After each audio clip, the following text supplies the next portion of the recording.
ஓம் சாந்தி. உங்கள் வாழ்க்கையில் எல்லாரும் சுற்றி இருந்தாலும் கூட உள்ளுக்குள்ள தனிமையாக ஃபீல் ஆகுதா? சில நேரம் என்னை யாருமே உண்மையாகவே புரிஞ்சுக்க மாட்டேங்கிறாங்க அப்படின்னு தோணுதா? அது உங்களோட தப்பு கிடையாது. ஒரு காலத்தில் உங்கள் முன்னோர்கள் மனசுக்குள்ள சுமந்த காயங்கள், பயம், அன்பு இல்லாமை, உணர்ச்சி அழுத்தங்கள், அதனுடைய வைப்ரேஷன்ஸ் இன்னைக்கும் சில ஆத்மாக்குள்ள ஓடிட்டே இருக்கு. ஆனால் அந்த தனிமையை இங்கேயே நம்ம முடிச்சுக்கலாம். இந்த வீடியோவில் சுப்ரீம் சோலான பரமாத்மாவோட ஆன்மீக இணைப்பை எப்படி நம்ம உள்ள கொண்டு வரது, ஆழ்ந்த தனிமையை எப்படி குணப்படுத்துறது அப்படின்றது தான் பார்க்க போகிறோம்.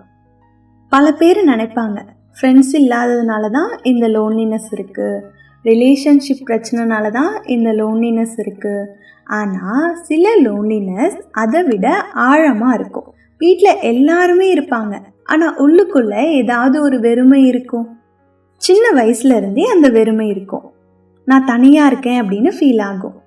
ராஜயோக தியானத்திலிருந்து நம்ம ஒரு பெரிய உண்மையை தெரிஞ்சுக்கிறோம். நீங்கள் இந்த வேதனை கிடையாது, நீங்கள் ஒரு அமைதியான ஆத்மா.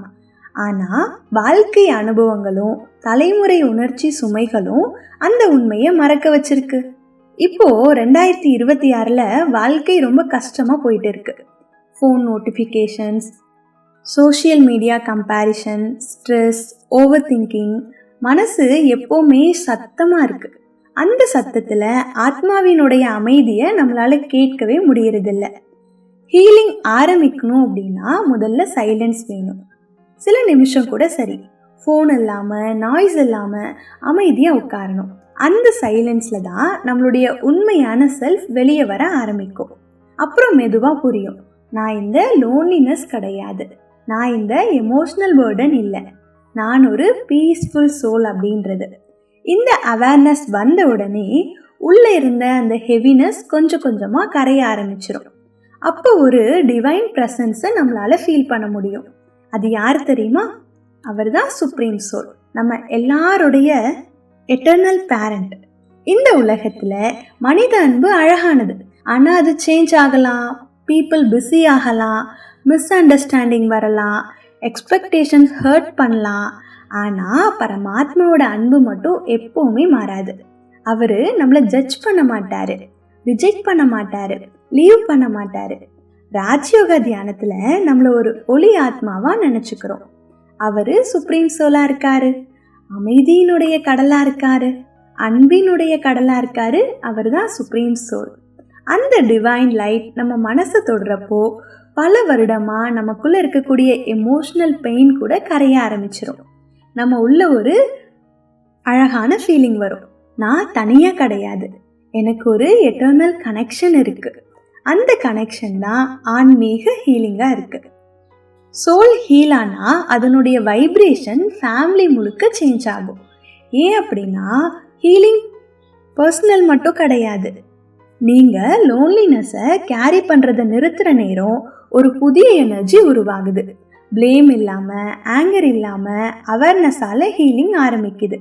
அப்புறம் தனியாக இருக்கிறது கூட பெயின்ஃபுல்லாக இருக்காது, பீஸ்ஃபுல்லாக இருக்கும். ஏன்னா நீங்கள் உங்களை மட்டும் ஃபீல் பண்ண மாட்டீங்க, சுப்ரீம் சோலினுடைய ப்ரெசன்ஸையும் ஃபீல் பண்ணுவீங்க.